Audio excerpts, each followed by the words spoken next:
Hi friends, అరటికాయ పువ్వుతోటి వడలు చాలా చాలా బాగుంటాయి. అలాగే వీటికి పెసలు చేసి వేస్తే గనక ఇంకా చాలా టేస్టీగా ఉంటాయి. ఇది ఎలా తయారు చేయాలో ఈ వీడియోలో చూపిస్తాను. అలాగే ఈ వీడియోలోకి వెళ్ళబోయే ముందు మా ఛానల్ మొదటిసారి చూస్తున్నట్టయితే లైక్ చేసి, షేర్ చేసి, సబ్స్క్రైబ్ చేయండి. చేతులకి ముందు ఆయిల్ పూసుకోవాలి. ఇది తీసుకోవాలి, గట్టిగా ఉంటుంది, దీన్ని మాత్రం తీసేసుకోవాలి. చూడండి, ఈ పువ్వుని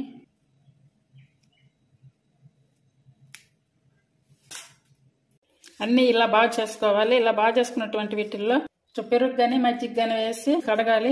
అంటే ఇలా వేసుకుంటే బ్లాక్ రాకుండా ఉంటాయి. ఇలా కడగాలి. ఇలా వాటర్ పోసుకొని మంచిగా 2-3 సార్లు కడగాలి. ఇలా కడిగి పక్కన పెట్టుకొని ఇప్పుడు ఈ పెసలు ఉన్నాయి కదా, ఇవి 2 గంటలు నానబెట్టాను. వీటిని కూడా క్లీన్ చేసుకొని బాగా నానబెట్టుకోవాలి. ఇప్పుడు వీటిని మిక్సీ పట్టుకోవాలి. కొంచెం లైట్గా వాటర్ వేసుకొని కచ్చాపచ్చాగా పట్టుకోవాలి. అంటే వాటర్ కొంచెం పడతాయి ఇందులో, అందుకే వేస్తున్నాను. చూడండి, ఇలా కచ్చాపచ్చాగా పట్టుకోవాలి.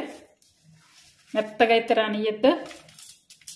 కట్ చేసి క్లీన్ చేసి పెట్టుకున్నటువంటి ఈ పువ్వుని ఇలా వాటర్ లేకుండా చేసి అంత సన్నగా కట్ చేస్తే అంత సన్నగా కట్ చేయాలి. చూడండి, ఇంత సన్నగా రావాలి. ఇలా కట్ చేసుకున్నటువంటి ఈ బనానా పువ్వు అంతా కూడా మనం మిక్సీ పట్టి పెట్టుకున్న ఈ పెసరపప్పులో వేసుకోవాలి. నేను ఈ గ్లాస్తో పెసరపప్పు తీసుకున్నాను. అలాగే ఈ పువ్వు వచ్చేసి సగం పువ్వు వరకు సరిపోతుంది. ఉల్లిపాయ 1, చిన్న అల్లం ముక్క, 4 పచ్చిమిర్చి, ఇవన్నీ సన్నగా కట్ చేసుకోవాలి.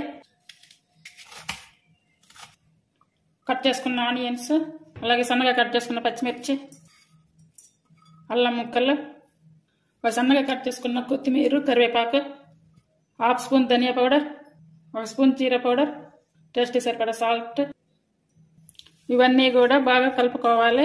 ఒకవేళ వాటర్ అవసరం పడుతుంది అనుకుంటే కనుక కొంచెం వేసుకోవాలి, లేదంటే డైరెక్ట్గా వేసుకోవచ్చు. కొంచెం వాటర్ వేస్తున్నాను.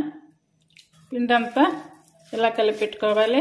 మనకి ఇలా వడలకి సరిపోయే మాదిరిగా ఇలా కలుపుకోవాలి.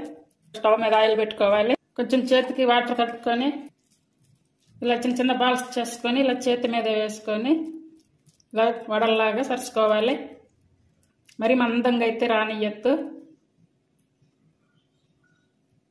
అంటే ఇలా ఆయిల్లో వేసేసుకోవాలి. ఆయిల్ బాగా వేడయ్యాక వీటిని వేసుకొని అప్పుడు మిడిల్ ఫ్లేమ్ మీద పెట్టుకోవాలి. అంటే ఆన్ మీద అయితే ఎట్టి పరిస్థితుల్లో కాల్చొద్దు. ఆన్ మీద పెడితే కనుక పైన మాడిపోతాయి, లోపలైతే ఉడకదు. ఇలా మళ్ళీ ఒకసారి కూడా ఇలా తిప్పుకోవాలి.